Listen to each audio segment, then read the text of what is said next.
So, chapter number one, company audit unit one, company auditor appointment and removal. First of all, you need to consider only following points. The first and most important question is eligibility for appointment of an auditor. Means आप किसको auditor के तौर पे appoint कर सकते हो। तो वो एलिजिबिलिटी की कंडीशन कहाँ पे डिस्क्राइब की गई हुई है, section 141 of the companies act 2013। अब आप सिर्फ कंपनीज एक्ट ऐसा वर्ड यूज करेंगे। उसके अंदर प्रोविजंस दिए गए regarding the eligibility of the appointment of auditor, means कौन एलिजिबल है ऑडिटर बनने के लिए। These provision are applicable to all type of companies, means whether it is a private company or public company or government company। बराबर, सबको ये auditor बनने के लिए प्रोविजन जो है वो अप्लाई होता है। चलो, ऑडिटर की क्वालिफिकेशन क्या होनी चाहिए। तो सबसे पहले तो ऑडिटर चार्टर्ड अकाउंटेंट होना चाहिए according to the meaning of chartered accountant act 1949।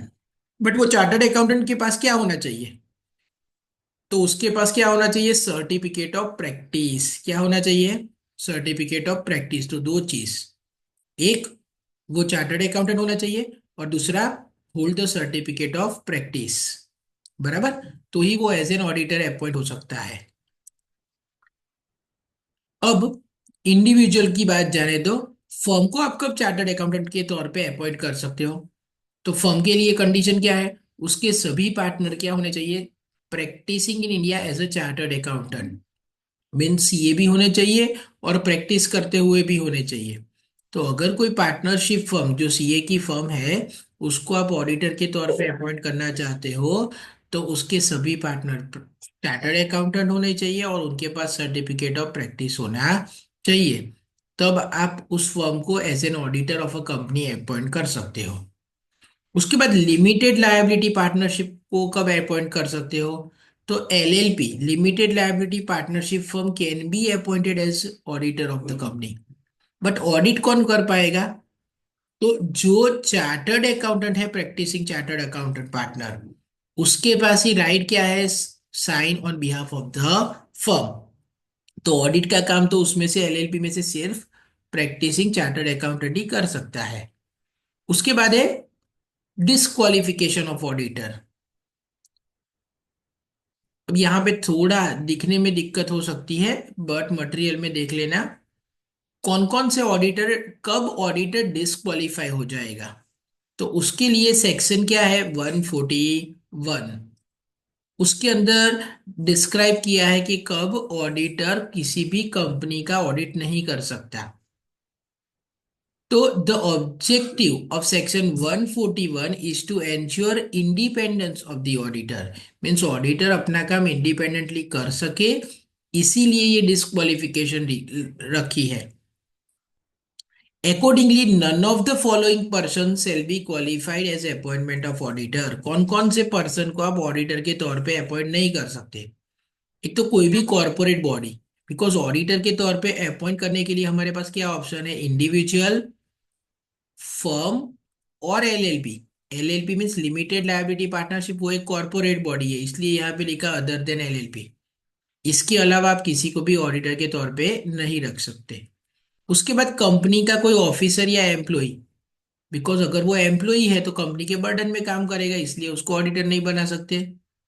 उसके बाद पर्सन हु इज पार्टनर और who is employment of an officer of employ of the company.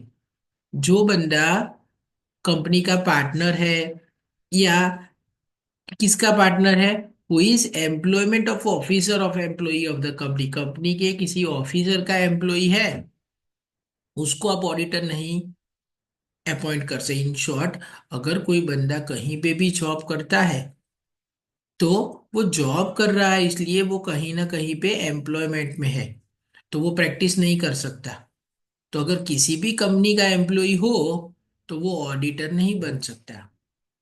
Next, any person who has business relationship with the company और it's subsidiary company और associate company और holding company, बराबर, तो भी वो auditor नहीं बन सकता उस कंपनी का। A person whose relative is non-executive, executive director or key managerial person of the company. Suppose आप चार्टर्ड अकाउंटेंट हो, बराबर, और आपका कोई रिलेटिव किसी पर्टिकुलर कंपनी का एग्जीक्यूटिव, नॉन एग्जीक्यूटिव डायरेक्टर या की मैनेजरियल पर्सन है, तो आप उस कंपनी के ऑडिटर नहीं बन सकते। अगर कंपनी ने आपको कर्ज दिया है कितना, 5 लाख रुपीस का, अ पर्सन हु इज और हु इज रिलेटिव और partner indebted to the company कितना, 5 लाख रुपए या उससे ज्यादा, या फिर गारंटर बने हो, कंपनी आपके लिए गारंटर बनी है, कितने, इंडेप्टनेस ऑफ 1 लाख और मोर, तो भी आप उस कंपनी के ऑडिटर नहीं बन सकते। पर्सन और हिज रिलेटिव और partner is holding any security, suppose आपके पास किसी कंपनी के HDFC बैंक के शेयर्स है, तो आप HDFC बैंक का ऑडिट नहीं कर सकते, बराबर।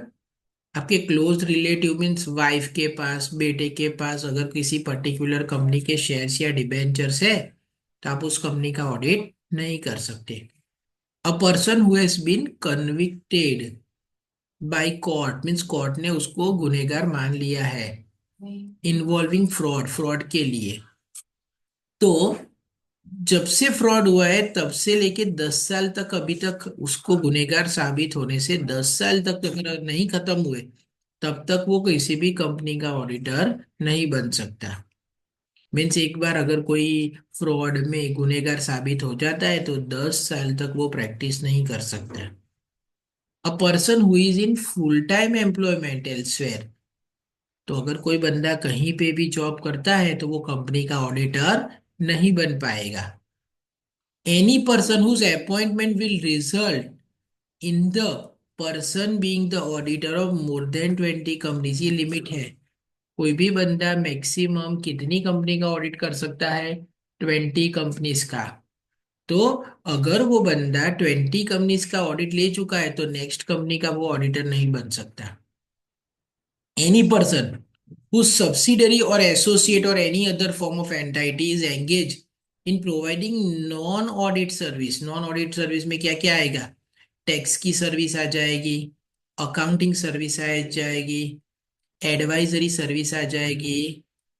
तो अगर कोई बंदा ये सारी सर्विस प्रोवाइड करता है तो वो उस कंपनी का ऑडिटर नहीं बन सकता। Automatic vacation on becoming disqualified, अगर किसी भी रीजन से कोई भी बंदा ऊपर की किसी भी डिस्क्वालिफिकेशन की वजह से डिस्क्वालीफाई हो जाता है तो उसी दिन से उसकी सीट वैकेंट हो जाएगी, मीन्स तुरंत वो ऑडिटर के तौर पे निकल जाएगा। क्लियर? ये मोस्ट इंपोर्टेंट क्वेश्चन है और इतना इंपॉर्टेंट है कि 2015 से लेके अब तक हर साल एग्जाम में आया है। आपके मटेरियल में देखो पीछे पेपर सेट दिया है।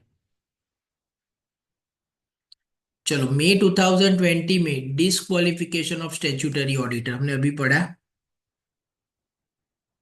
चलो उसके पहले अप्रैल 2019 में right qualification and disqualification of company auditor है। उसके पहले 2018 में disqualification of the company auditor मिला। उससे पहले अप्रैल 17 में describe the person provision of the companies act regard to qualification and disqualification of auditor देखा। उससे पहले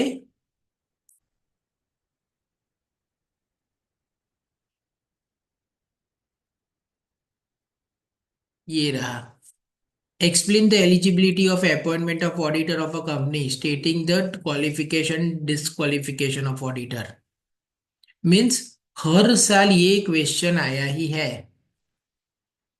तो यहां पे भी वही क्वेश्चन ये रहा, बराबर। एक भी साल ऐसा नहीं है कि जिसके अंदर ये क्वेश्चन नहीं आया हो। तो this is the most important question, आपको लिख के अच्छी तरह से कंप्लीट कर देना है। ओके, यस और no? Yes. Okay okay. Yes. हाँ, तो एक बार ये क्वेश्चन अभी पढ़ लो, उसके बाद दूसरा क्वेश्चन स्टार्ट करता हूं मैं। हाँ, एक बार पढ़ लो 5 मिनट में।